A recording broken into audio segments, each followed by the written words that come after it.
欧阳兄，展昭，你我好久不见了。欧阳兄为何挡我去路？我就是不想让你追上他。你知道我追的是何人？大宋朝廷的八王爷，皇上的亲叔叔。既然知道，那就应该明白展某必须保护王爷的安全。他的安全没有问题。话虽如此，可展某非追不可。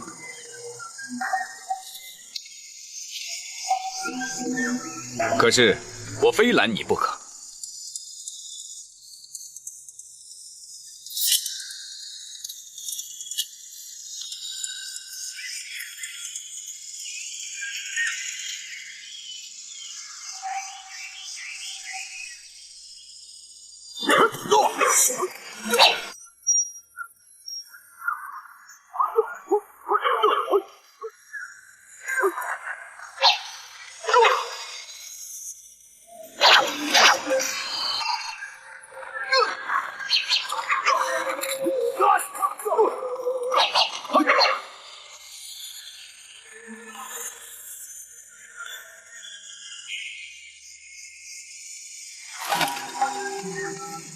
欧阳春，为何不挡了？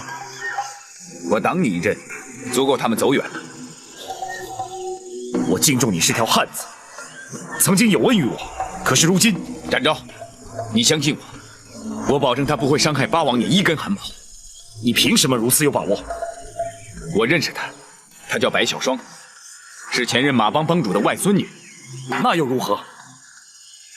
更重要的是，她是八王爷的亲生女儿。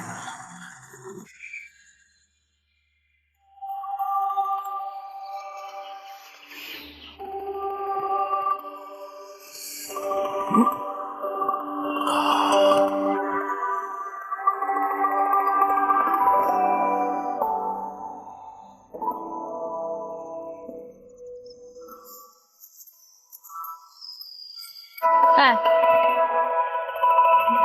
给。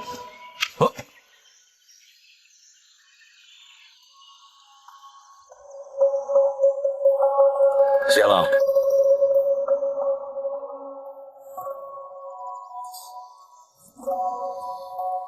我看你是养尊处优惯了吧？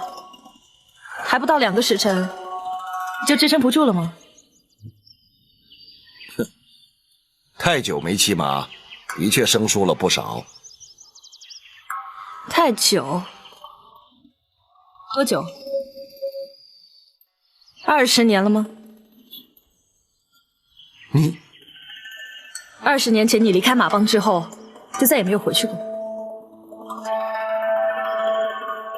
你究竟是谁？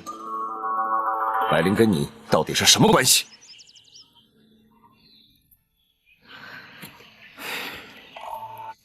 等到了马帮，你就会明白了。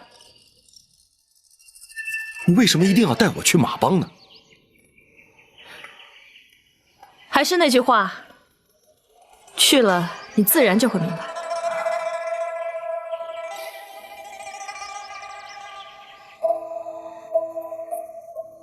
我们该走了。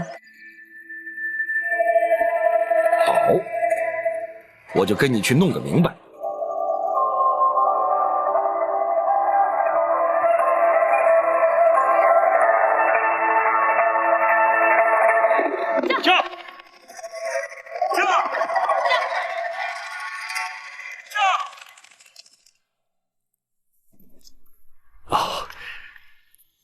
大人，公孙先生何以如此匆忙？八王爷府中卫士来报，那名夜闯王府的女子，把王爷带走了。什么？展护卫已经暗中跟去，还说那名女子并没有加害王爷的意图，而且是王爷主动随她而去，不许卫士跟随。竟有此事？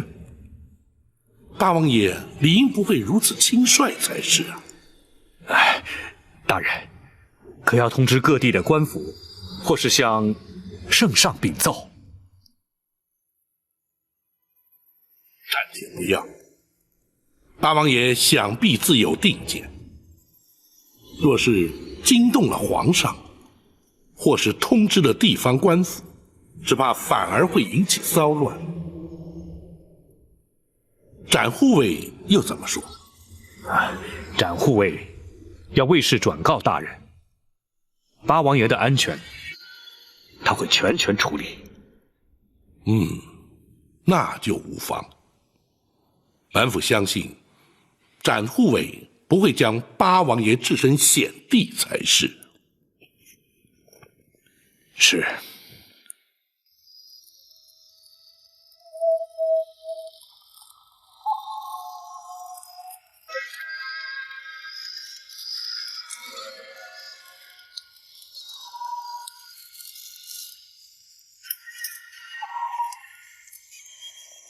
我已经向你保证过，他不会伤害八王爷。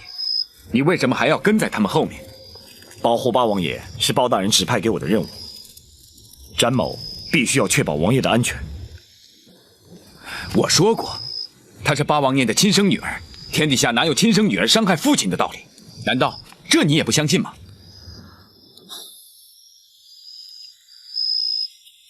不是展某不放心，是八王爷突然冒出来一个来自江湖的亲生女儿，岂不是让人匪夷所思吗？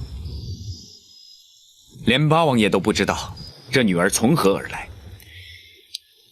欧阳兄，不管是为了八王爷的安全，或者是解除展某的疑虑，你今天必须把话给我说清楚。这我也不知从何说起。那就从你为何插手此事开始吧。说起这件事，跟你脱不了关系。怎么会跟我有关？你还记得来我马帮借账册之事？当然记得。要不是欧阳兄仗义相助，包大人又岂能让犯罪之人认罪伏法？可是出借账册却犯了马帮大忌，即使当时我是马帮的大当家，也难向马帮交代。如此说来，是展某连累了欧阳兄。那倒没什么，只是出于我的自愿，所以我只好辞去马帮大当家的职位，而离开马帮。协助包大人办案是我心甘情愿，可是继任人选却十分难找，既要能够服众，还要众望所归，千挑万选，老帮主的外孙女就成了不二人选。你说的就是八王爷的女儿？不错，她叫白小霜，是老帮主女儿白灵所生，性格豪迈，武功也不错，由她接掌马帮，谁也没有异议。既然如此，又怎么会扯上八王爷呢？小霜并不排斥接掌马帮，可是她却提出了一个条件。什么条件？白灵生下小霜就难产而死，再过2天是白灵的忌日，小霜让害死她母亲的人到坟前上香祭拜之后，才肯接掌帮位。害死白灵的人，他指的是八王爷？不错，八王爷并不知道白灵怀了他的孩子，也不知道白灵是因难产而死。这20年来，他从来没有回过马帮，也再也没有见过白灵。原来如此。小霜不会伤害八王爷，又不可能原谅八王爷。至于他会怎么对待八王爷，就没有人知道了。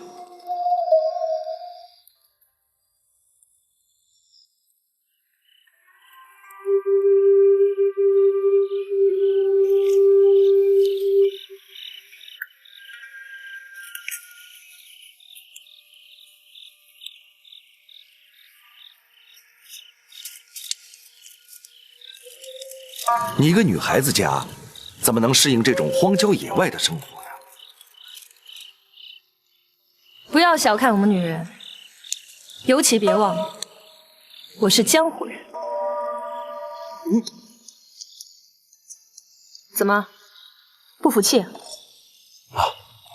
不，是你刚才说的那句话，我听着耳熟。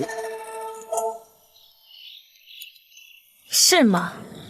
听谁说过？白灵，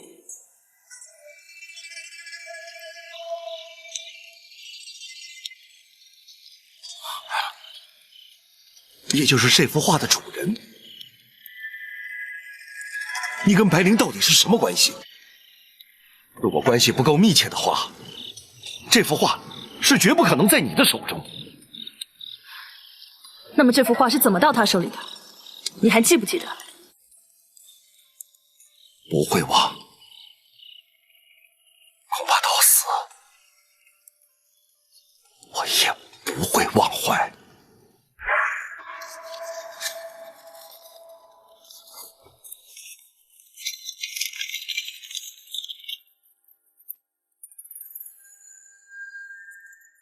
怎么样？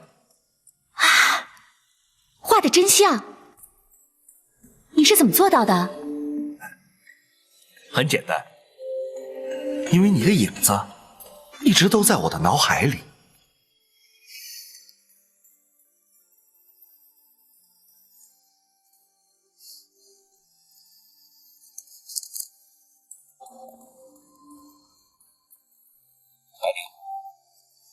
我将这幅画送给你，你会将它永远留在身边吗？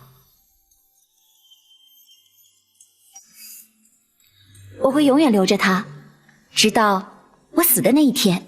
哎，你才多大年纪？哈，不过肯定到那个时候，我恐怕已不在人世了。哎，你可别这么说，虽然你比我大10几岁，但是你贵为王爷，当然日子过得比我好了。哎，所以我想你一定会长命百岁的。不，我可不愿应了那句话，老而不死，谓之贼呢。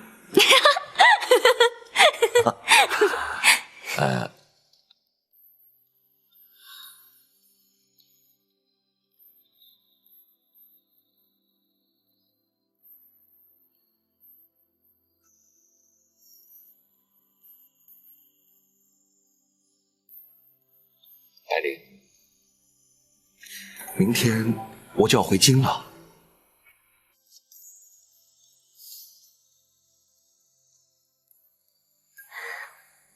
我知道，是否能够再见？我们是否能够再碰面？如今是无法预测的。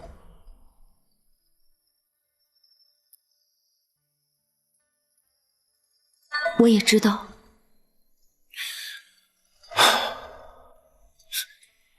谢谢你，这些日子一直陪伴着我。你为朝廷选购军马，我为马帮招待你，理所当然。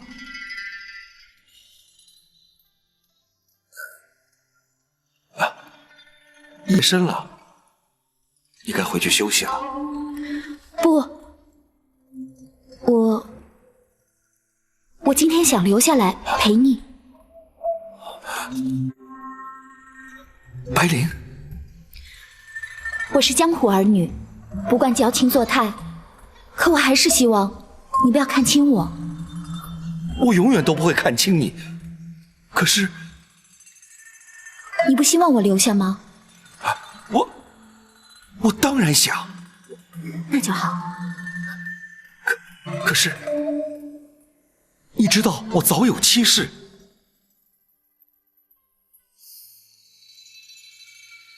我不要任何名分。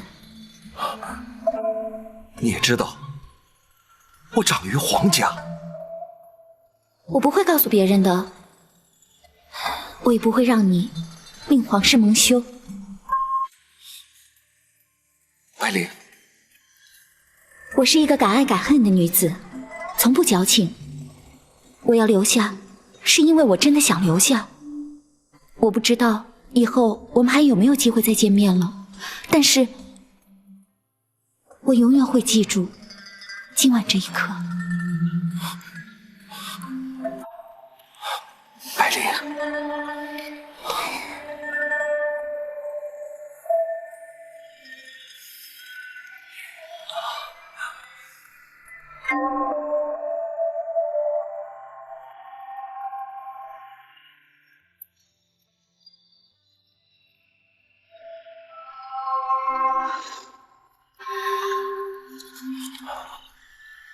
他也曾说过，除非他死了，否则这幅画永远都不会离开他的身边。可是，在你离开马帮，回到京城之后，不到1年他就死了。我知道，当时马帮也曾派人来通知我，可是当时京城中也正好发生了一件大事情。没有什么事大到你连他的葬礼都不能去参加。这关系到我赵家家族血印存续、大宋江山正势的问题，事关重大。当时我不能告诉任何人，如今我也不会对任何人说。那之后呢？办完了你所谓的大事之后，你为什么都没有到他的坟前去上炷香？时过境迁，我已经不能再去。如今，我正试着把这段往事给忘了。你也的确是忘了。不，我没有忘。你不要再说了。天下乌鸦一般黑，所有的男人都一样，喜新厌旧，薄情寡义。这件事跟你有什么关系？你怎么会认识白灵这个人？你跟马帮有什么关系？我已经说过，等你到了马帮，你自然就会明白。在这之前，我是不会告诉你。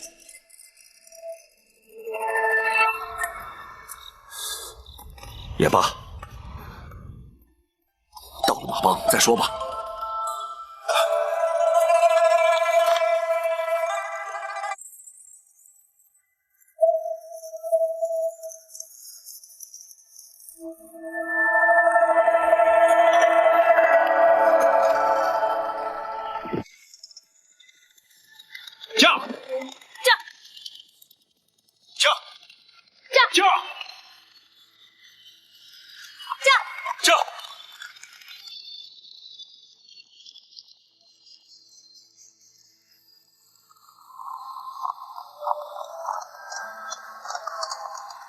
你不用着急，等到了马帮再说。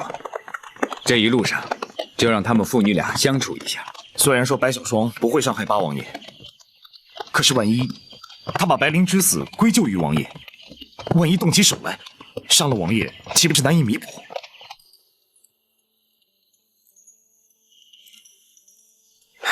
小霜虽然个性倔强，以我对她的了解，她绝不会做出像你说的那种情形。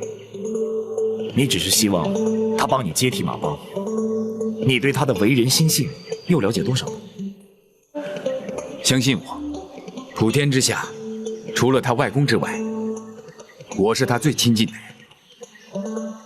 你和他竟有如此渊源？他的母亲白灵，曾经是我的未婚妻子。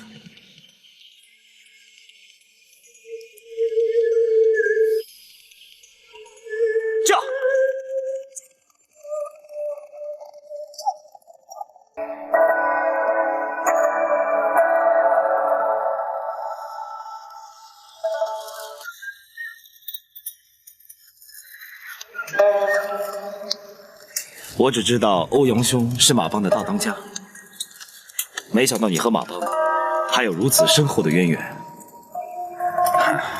江湖上一直不明白，北峡欧阳春怎么会接掌马帮？除了马帮的老人之外，无人知道我和白老帮主的关系，更不知道我差点成为他的女婿。连白小霜也不知道。白灵生下他之后，就难产过了世。在他成长的过程中，我曾不时去探望他。他只知道我是他最亲近的一位叔叔。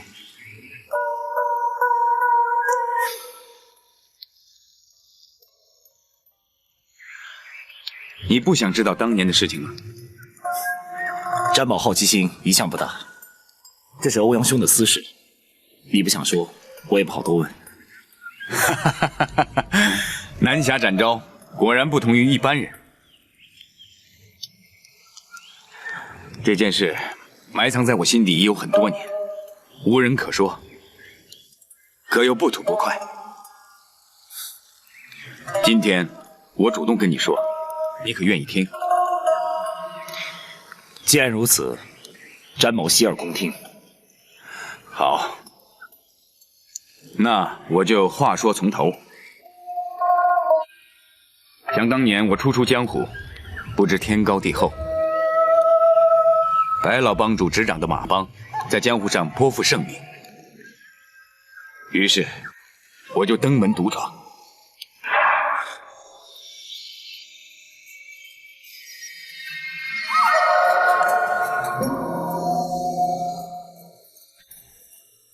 你就是欧阳春？不错，阁下就是马帮帮主白鹰白大当家。正是白某，不知欧阳少侠来我马帮有何见教？哼，马帮威震江湖，我想知道究竟是否浪得虚名。住口！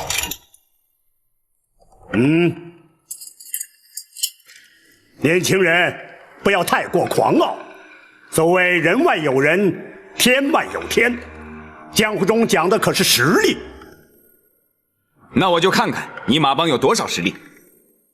所谓实力，并非单指武功，更重要的是以侠义二字服人。哼，好，那就让我试试你们马帮的武功。住口！欧阳春，哼，你不要目中无人，在我马帮撒野。爹，让我来试试这小子究竟有几斤几两。哼，看来马帮果然没人了，居然一个女流之辈也敢强出头。不要小看女人，好吧，就由小女白灵和你比试一番。哼！马帮卧虎藏龙，高手众多，怎么会让白灵来跟你比试呢？当时我也很奇怪，他们似乎很有把握一样。后来我才知道，白灵的一身武功，尽得白大当家的真传。纵使如此，那白灵怎么可能是欧阳兄的对手呢？哼，你错了。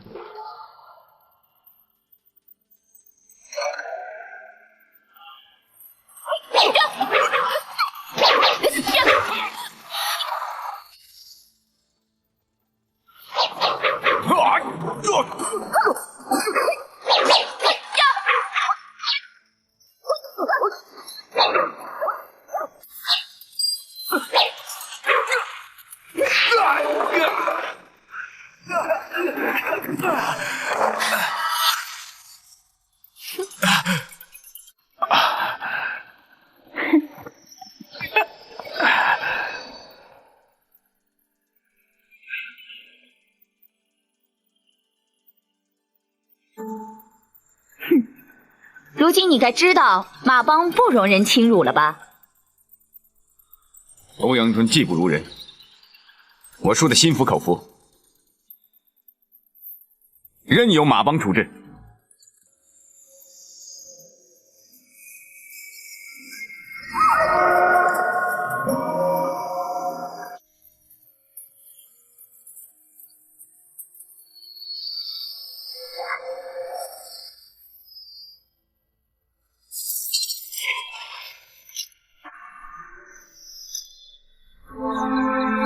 胜败乃兵家常事，不过马帮从不蓄意与人为敌，又何必对你做任何处置呢？你去吧。你让我走？不错，你只要记住，人外有人，天外有天。你如果让我走，我还会再来。哦，你还来我马帮做什么？我会回去，潜心苦练，然后我们再比一场，我有把握。一定会赢你。你爹，让他走吧，就算他再练10年，也未必是我的对手。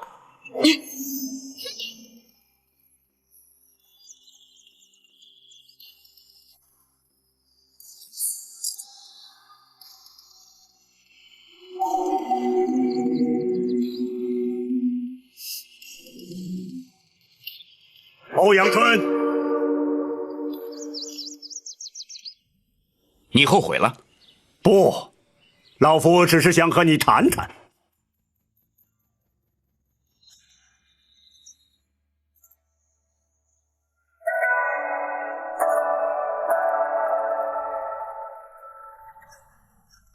白帮主，有话请说。争强斗胜并不是江湖人唯一的选择。你的武功不弱，而且坦然服输，光明磊落。老夫想劝你几句。马帮虽是江湖组织，却从不为恶。如果你肯留下，日后或可闯出一番事业。白帮主，你的好意欧阳春心领了，不过我志不在此。哦，那么你又志在何方？行侠仗义，笑傲江湖。哼，你来我马帮挑衅，也能算是行侠仗义？不，我只是想知道我武功究竟如何。我已经说过了，你只不过是我的手下败将而已。所以我说过，我一定会再来找你。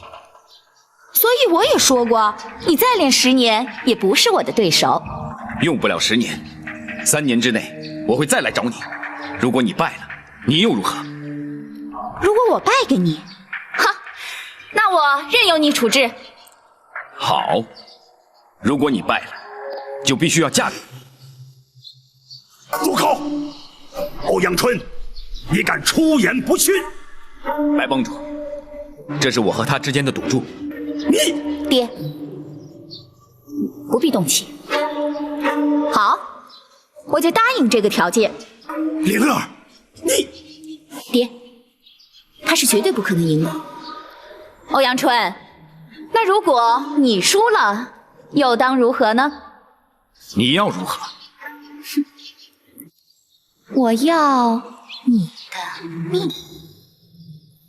好，一言为定。从今日起，你就是我欧阳春未过门的妻子。告辞。爹，由他去。哼，由他去吧，他输定了。没想到，从此之后，我再也没有见过白灵。那以后，你再也没有回过马帮？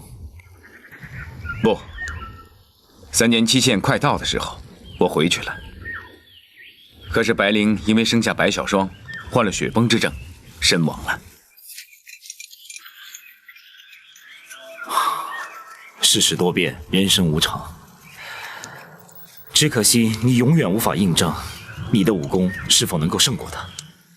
虽然他的人已经不在了，但是我还是印证了我的武功超过了他。那又是如何印证的呢？白灵的武功传承于老帮主，我是从他的身上得到了印证。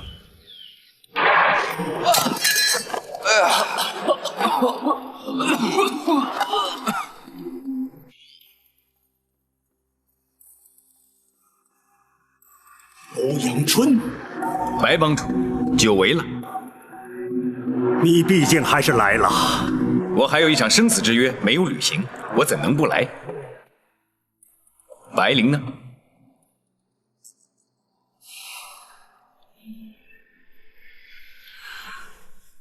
恐怕要让你失望了，他永远也无法履约。你说什么？这3年来，你的武功想必精进不少，才敢再度上门。不错，我闭门苦练，就是为了一雪当年之耻。可惜你却来迟了。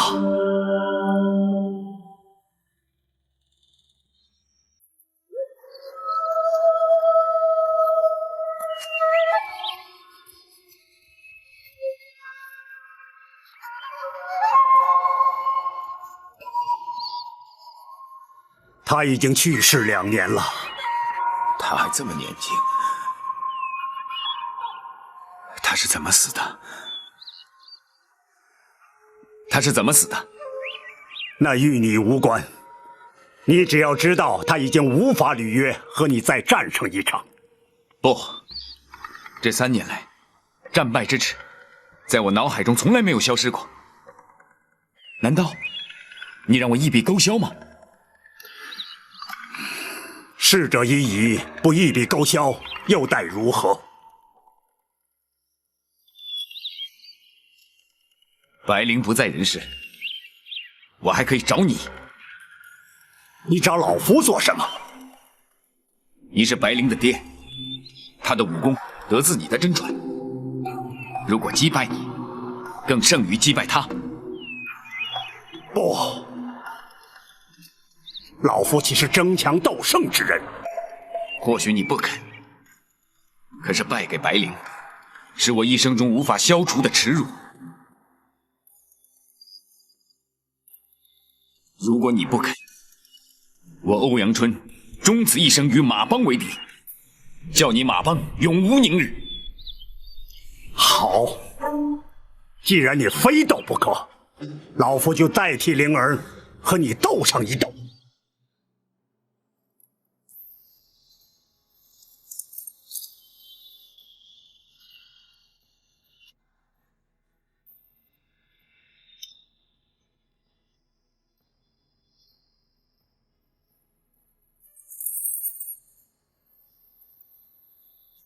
你用什么兵器？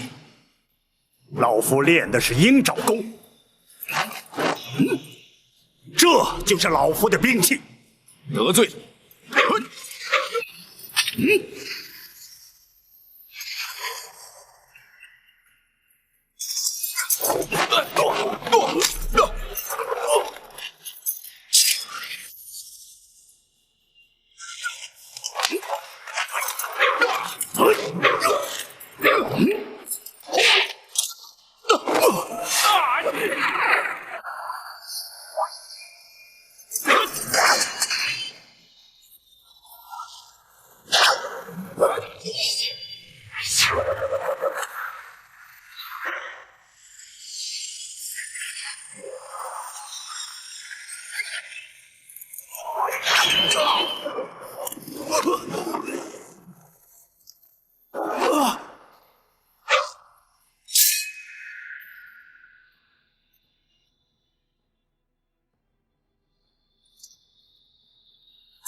长江后浪推前浪，一代新人换旧人。欧阳春，老夫败了。唉，没想到你的武功精进如此之多，连老夫都不是你的敌手。倘若灵儿在世，就更非你之敌了。当年战败之耻，你已全雪，难道你还要老夫昭告江湖不成？不，战败了如何？战胜了又如何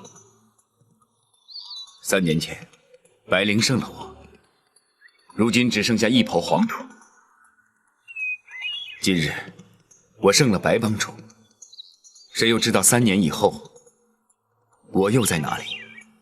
欧阳春，白帮主，你说的没错，江湖人不应该只是争强斗胜，要以侠义2字服人。欧阳春却执迷不悟。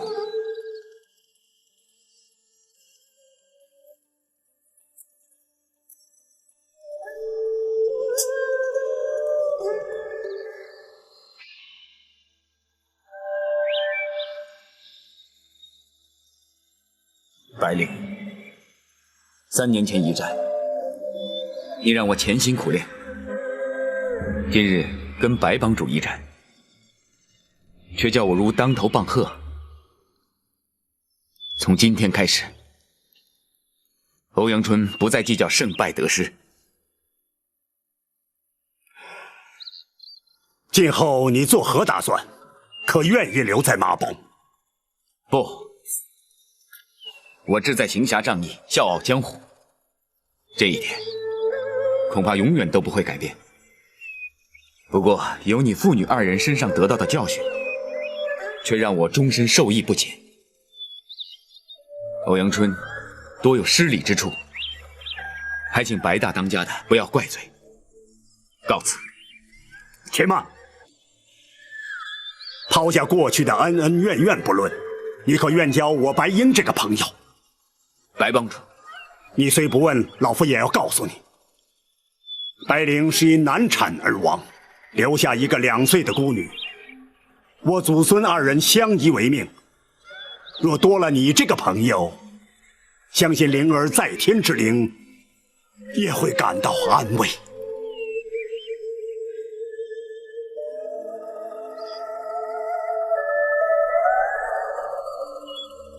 好，我教你这个朋友。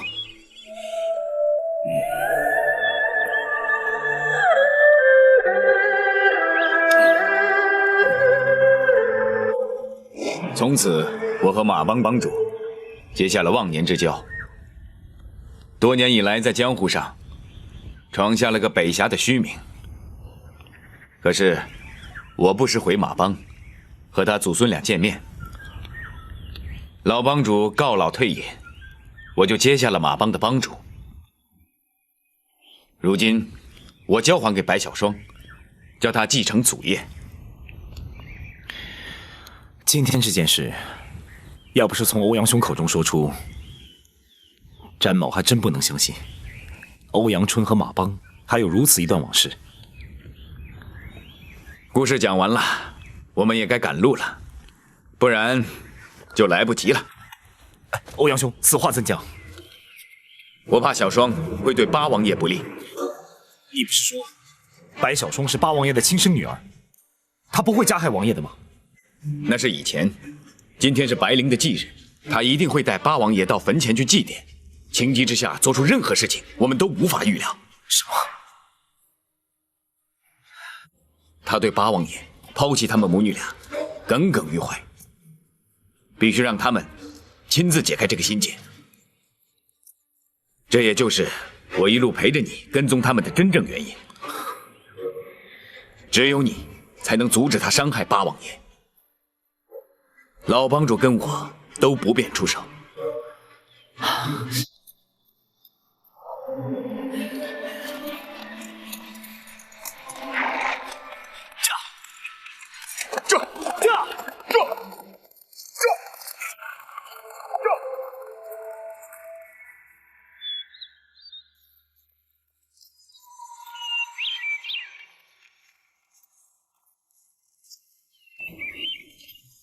你不是要带我去马帮的吗？到这儿来干什么？我是带你来向一位故人祭拜。啊？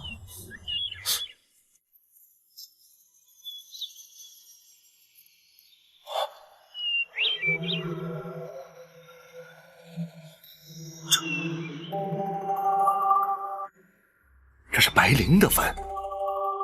不错，19年前你就应该来。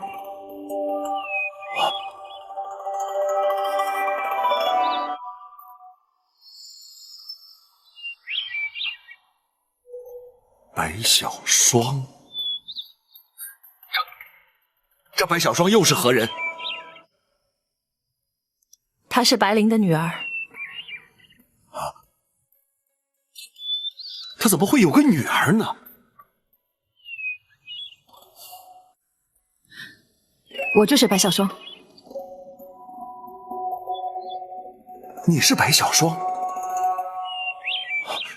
那你爹是？我没有爹。我娘在生下我之后就雪崩而死。这19年来，你从来都没有在她坟前上过一炷香，甚至连她死了，你都不肯来看她一眼。不，我曾说过我当年不能来的理由。不管你有什么理由，都没有人会相信你。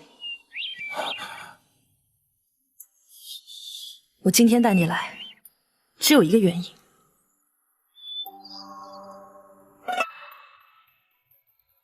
因为今天是他的忌日。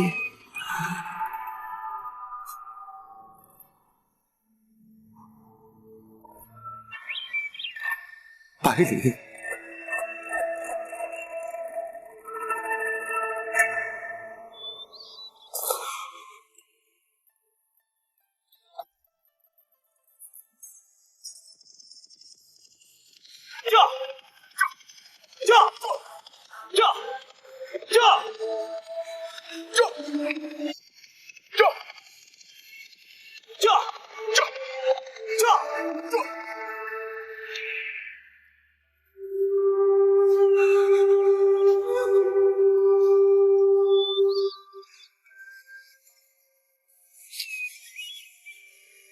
白灵，昔日一别，竟成永诀。我再也没有想到，会有站在你的坟前祭拜的一天。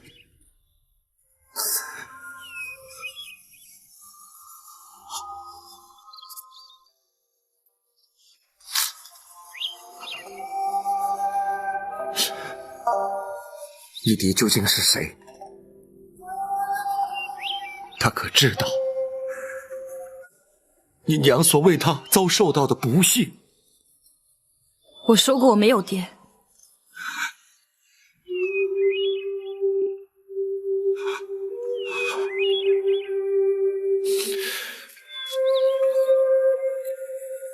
好，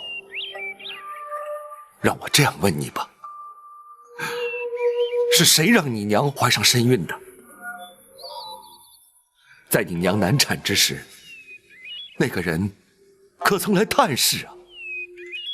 那个人可曾有愧疚之心？那个人在抛弃我娘之后，从来都没有出现过。像那么薄情的男人，根本就没有心。又怎么会心怀愧疚？马帮耳目，遍布天下，要找一个人又有何难？难道白大当家的就这样轻易放过他不成？我爷爷对他恨之入骨，从来不许任何人在他面前提起。如此说来，又如何让你娘在九泉之下瞑目呢？我会让我娘瞑目的，我也会让那个薄情的男人得到报应。你能够找到他？我不仅能够找到他，我还要让他在我娘的坟前以死谢罪。如今他人在何处？如今他就在我娘的坟前。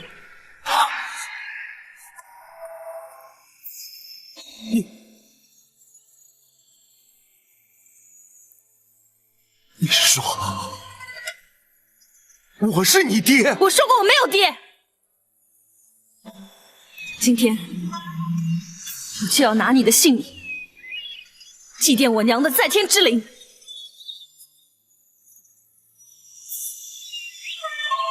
你就是我的女儿，住口！你没有资格说这种话。你从来都没有尽过一个做父亲的责任，你甚至都没有好好的对过我娘。你凭什么这样一走了之？你凭什么将她抛在九霄云外？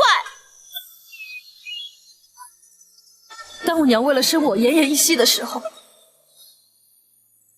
你竟然还依然在那里当你的八王爷。当我娘离开人世间的时候，你都不肯去她的坟前为她祭拜。你凭什么让她不顾一切的以身相许？像你这样的人，还凭什么可以活在人世间？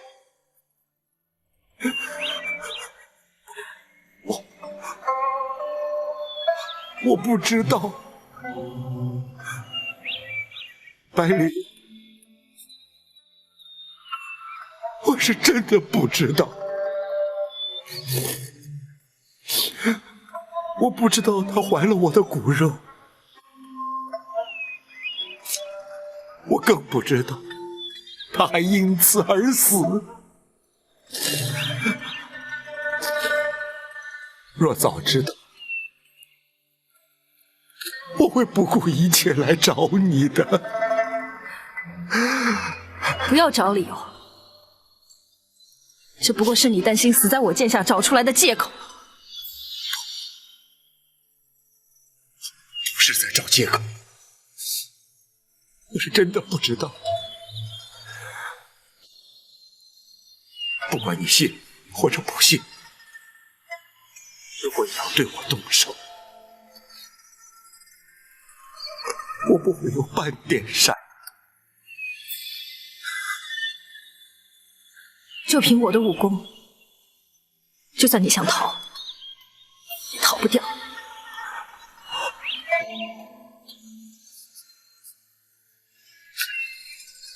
问世间情为何物？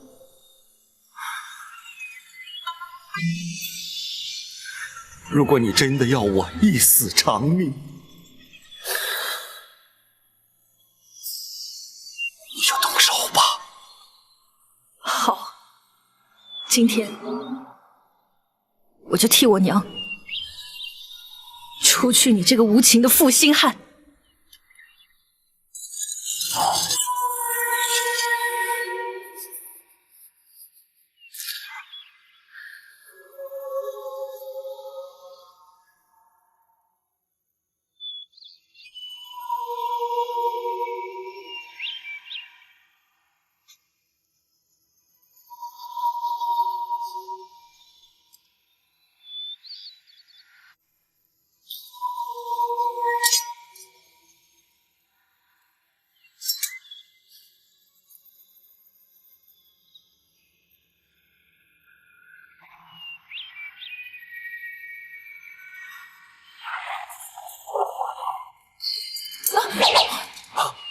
战护卫，王爷受惊了。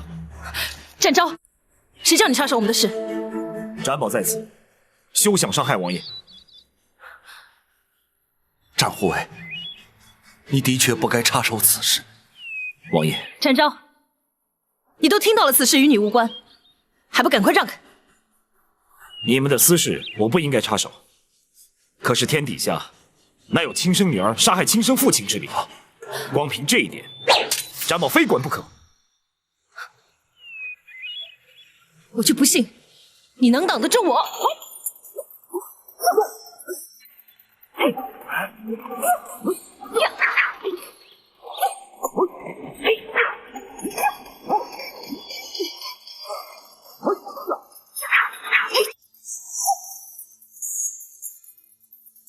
住手！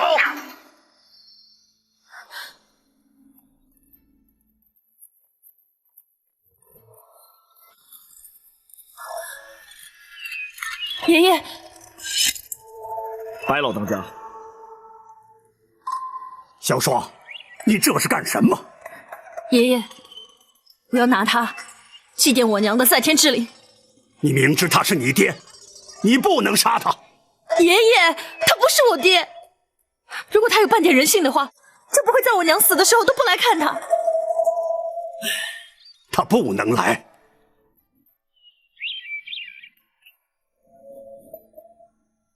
为什么？因为我不准他来，更不准他来上坟。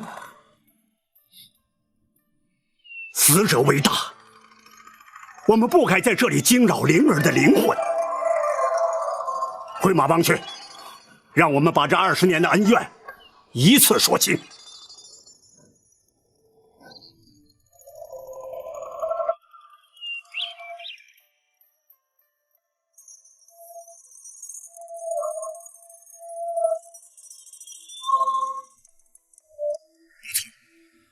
这里正是当年你来马帮之时的住所，当年的一切由此开始，也该在这里结束。爷爷，我在等你说清楚，为什么我不能杀了他？那你就必须了解当年他来我马帮的情形。我不觉得这些陈年旧事和这件事有什么关系。不，有关。没有当年，就没有今天，更不会有你。当年，朝廷为充实军备而购买军马，马帮虽为江湖，却为朝廷尽点力。于是，当年的八贤王就亲自前来马帮。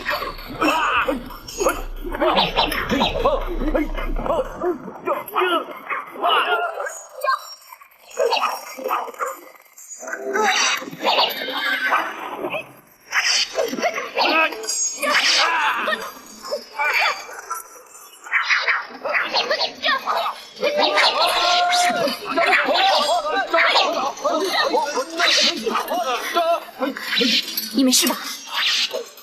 多谢姑娘相救，在下安然无恙。他们这些人来自西夏，他们是不想让你买马。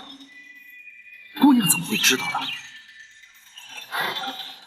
我是马帮的人，白大当家是我爹，我叫白灵。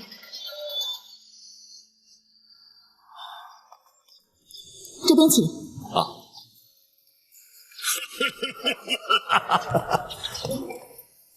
八贤王一路辛苦了，老夫白鹰未曾亲自迎接，还请不要怪罪。白大当家的好说，若非马帮搭救，在下早就命丧西夏伏兵之手了。八贤王为朝廷前来买马，大宋的军备因此而充实。日后两国战争对西夏当然不利，只是他们绝对没有料到已被马帮探得了他们的阴谋。这都是白大当家的领导有方，同时，白大当家的又肯为国为民贱价出售马匹。赵德芳在此代表朝廷，向白大当家的当面致谢。万万不敢！请坐。八贤王乃是大宋皇室王爷之尊，白鹰一介江湖草莽，没有大礼参拜，以示失礼，又岂敢当八贤王一个谢字？朝廷礼制本就不及于江湖，同时白大当家的愿意为国为民，协助朝廷充实军备，实属难得。在下也不敢以王爷自视，请白大当家的以朋友论交。好，的确不愧为八贤王，白鹰由衷佩服。不过挑选良驹还颇需时日，还得请八贤王在马帮委屈几日才行啊。西夏行刺阴谋不会轻易放弃，在此期间，八贤王的安全当由我马帮负责。灵儿在。八贤王的安全就交给你了。是，包在我身上，只要有我在，谁也动不了他。小女白灵武艺高强，除了保护八贤王之外，也可利用空闲之时充作向导，看看西北的风光。那就有劳白姑娘了。哎，如果你真的要和江湖人交朋友的话，那不能那么客气啊！你可以直呼我的名字，叫我白灵。是，在下恭敬不如从命。这就是当年的情形。你娘就在那时和王爷相识。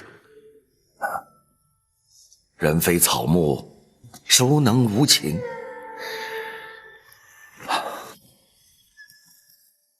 挑选良驹，的确费了不少时日。朝夕相处，日久生情，我和白灵竟然在不知不觉中逾越了该有的分寸。白大当家，这也是我永远无法弥补的愧疚。这也是当年老夫不肯原谅你的原因。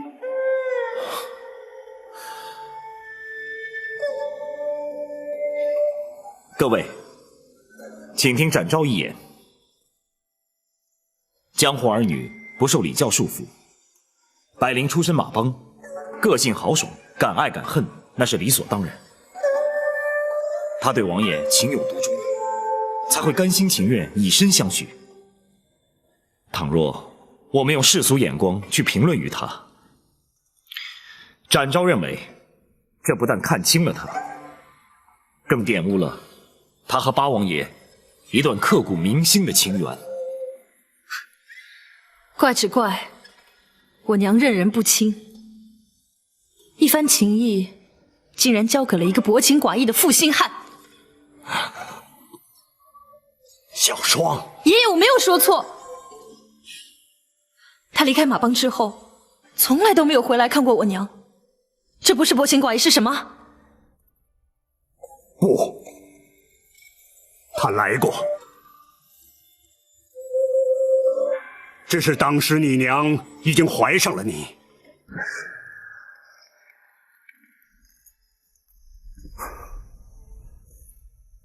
白大当家的，你为何不让我见他？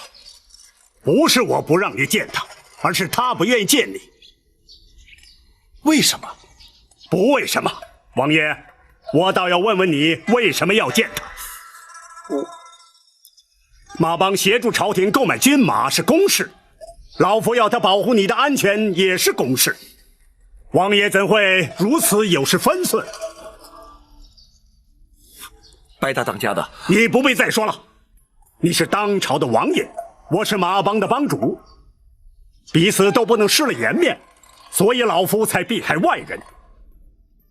不过老夫要慎重地告诉你，从今以后马帮不欢迎你，老夫也不准你再来找白灵，否则休怪江湖人不识王法，不知轻重。白大当家的，王爷请自重，白灵不想见你，老夫也不打算向你追究此事。不过你必须立刻离开，永远不要在我父女面前出现。你请吧。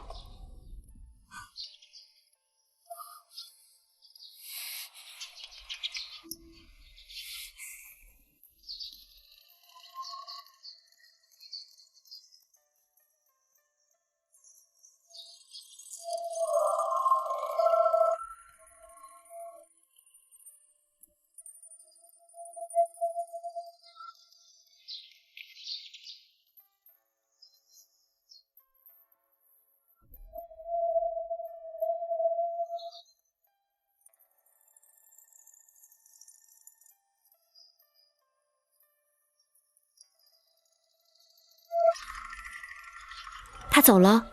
走了。那就好。灵儿，虽然你不许爹杀他，可是难道你自己就这么算了不成？爹，这是我自己心甘情愿的。女儿本来就没有打算让他负责。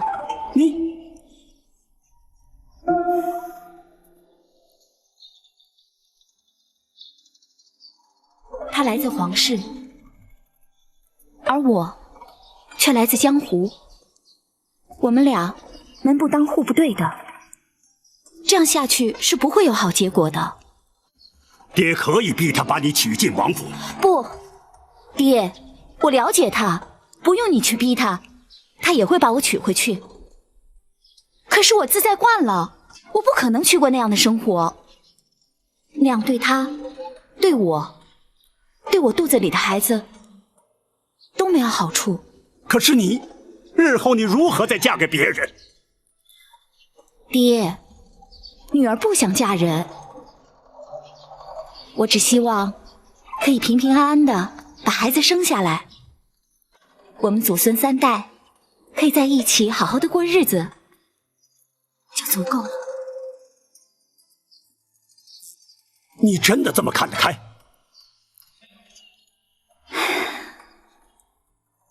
这不是能否看得开的事。爹，能怀上他的孩子，我就心满意足了。我不在乎别人是怎么看的，我只知道我爱这个孩子，并且我会把他好好的抚养长大。爹，这才是女儿真正想要的。你的想法始终与人不同。既然你早已下定决心，爹就一切依你。原来那时他就已经怀上了小双，那就是他不肯见我的原因呐。不错，灵儿一向有主见，老夫也知道，对他勉强不得，只好由他。好，就算当时不见他是娘的主意，那为什么娘过世之后，他还是不肯来？小双，那是爷爷不准他来。爷爷，如果他像娘对他一样那么好，就该不顾一切的过来看他最后一面。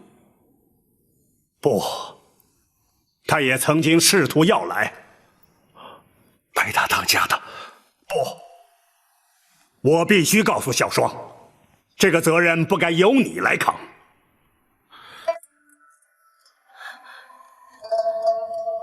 爷爷，这到底是怎么回事？你娘生下你之后，犯了血崩之症，临终前不顾我的反对，派人去通知她，而我突然之间失去相依为命的女儿，于是也失去了理智。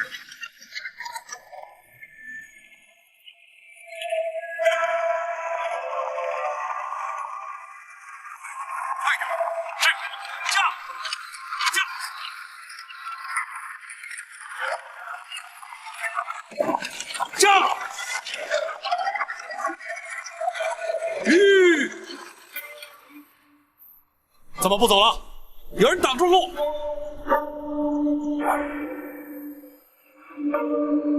白大当家的，回去！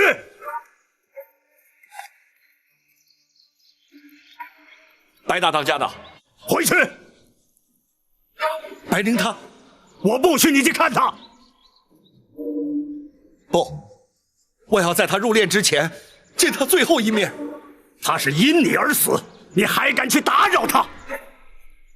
因我而死？他究竟是怎么死的？你不必知道，你也不准去看他。连在他的坟前焚香祭拜都不行吗？不行！若是我非去不可呢？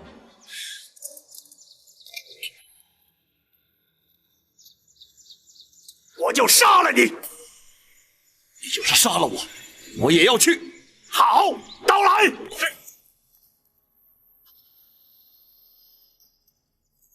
老夫以此钢刀为誓，只要你不立刻回京，老夫不但要杀你，还要倾我马帮之力与朝廷为敌，让你赵家天下从此灭绝。如违此事，如同刺刀！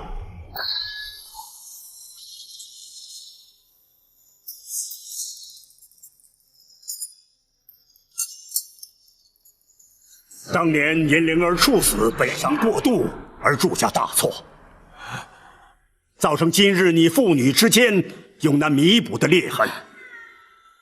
追根究底，都是我的错。小双，希望你能原谅爷爷。爷爷，我不怪你。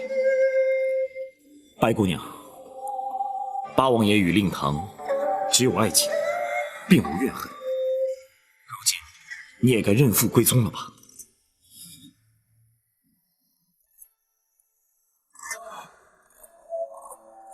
小双，我不会认你。这19年来，我只有爷爷，只有欧阳叔叔，只有马帮的弟兄，我没有爹。小双，爷爷，你不能在我恨了他那么多年之后，让我突然接受他。我做不到，我做不到。小双。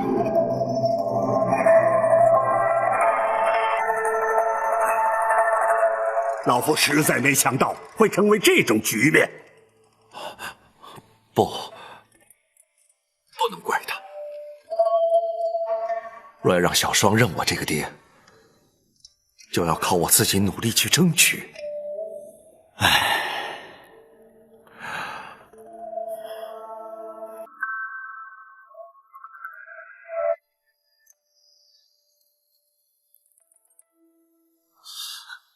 白灵，没想到你会为我生下一个女儿，更没有想到你会因此而死。这种愧疚，只怕终我一生也难以平复。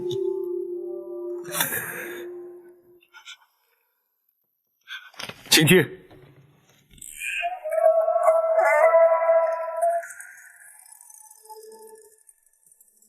小双，这么晚了，你找我有事啊？快坐下来说。不用了，我问你2个问题，问完我就走。好，你尽管问，我一定照实说。你有没有真心爱过我娘？事到如今，你还想知道？不错，这个问题对我十分重要。好。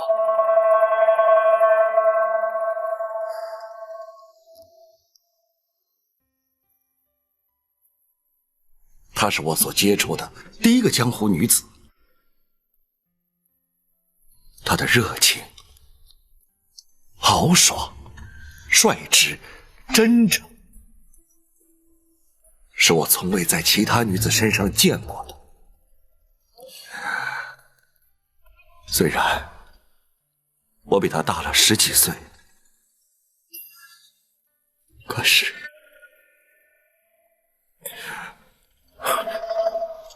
不错，我的确真心爱过她。而且，到了如今，我仍然没有减少1分对他的爱意。我这样的回答，你满意吗？不要问我是否满意，你再回答我第2个问题。你说，如果当时他没有怀上我，如果当时他没有因为生下我而去世，你会不会把他娶回去？我会。你那么肯定？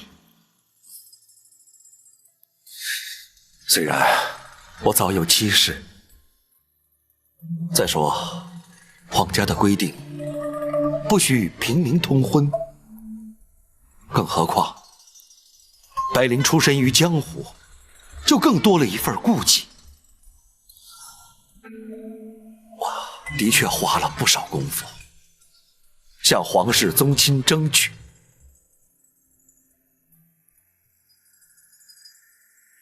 结果呢？他们终于同意了。这也是我半年之后又到马帮来的原因。谁知道你娘她却不肯见我。就算你有心娶她，她也未必肯嫁入王府，受到皇家的拘束。我知道，如果当时她肯嫁给我，我情愿放弃王爷的身份，做一介平民布衣，而且我早就做好了准备。可惜造化弄人，命中注定，也许我与他终究无缘。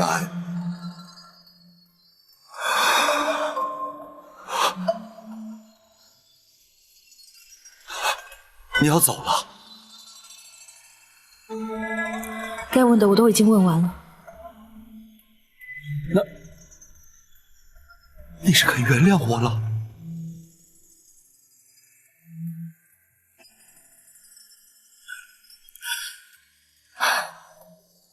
明日一早我要去祭坟，你可以一起来。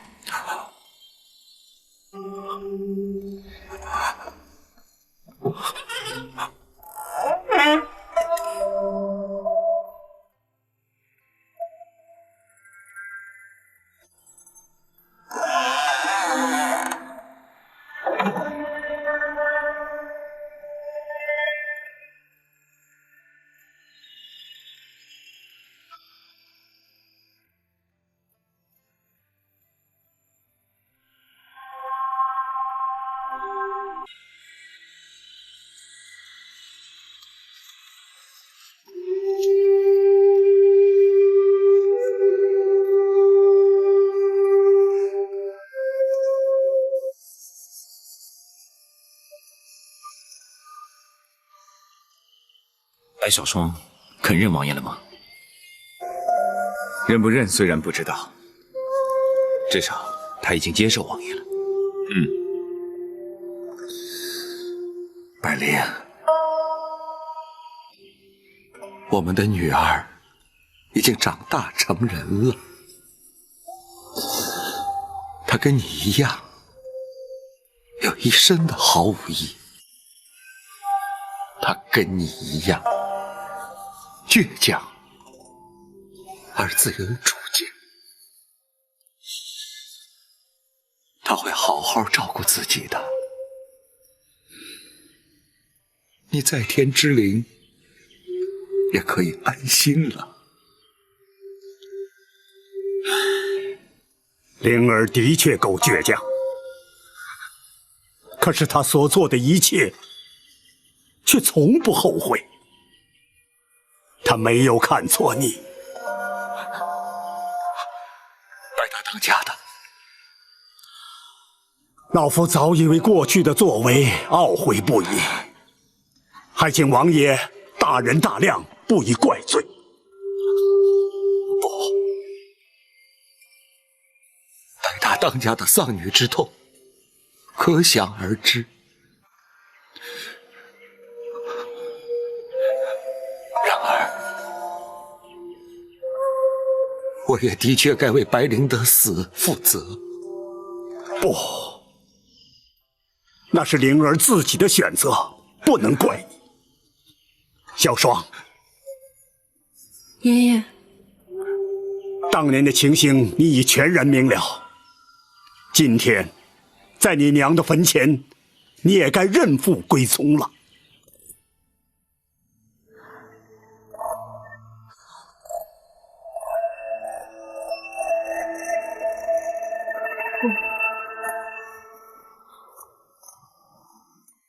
我姓白，不姓赵。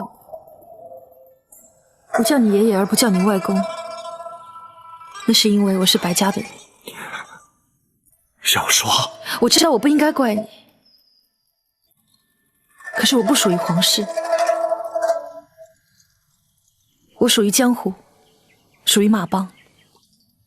小霜，你可以选择去京城，认祖归宗之后，你就是堂堂郡主的身份。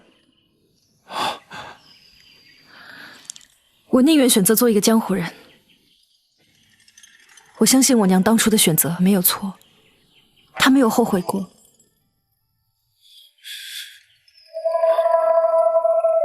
小霜，我虽然不会跟你回京城，可是你可以来马帮看我。我会留在这里，继承爷爷的事业，接掌马帮。王爷，可以启程回京了，免得府中挂记。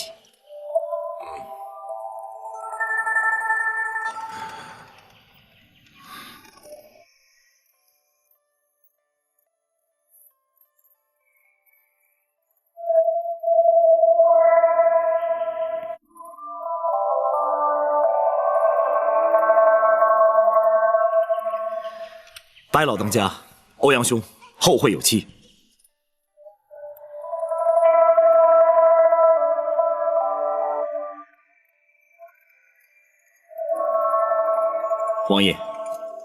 请上路吧。